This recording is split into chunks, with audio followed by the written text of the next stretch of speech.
का कुठे जाऊ रे? काय नाही गावात चाललो होतो उत्पन्नाचा दाखला काढायला. आता सरकार एवढ्या छान छान योजना काढतंय, म्हटलं कागदपत्र काढून घेऊ. वा मस्त आहे.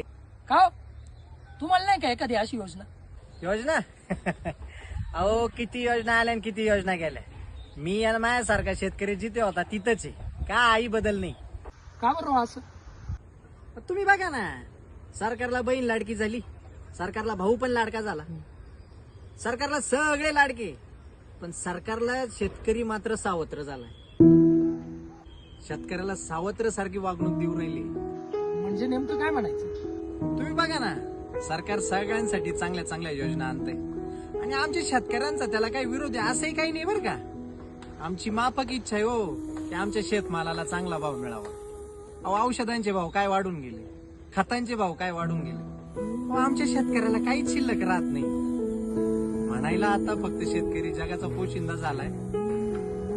बघा आता तुम्हाला काय वाटतं? करतील शेतकऱ्यांसाठी काहीतरी. चला येतो, मला उशीर होतो.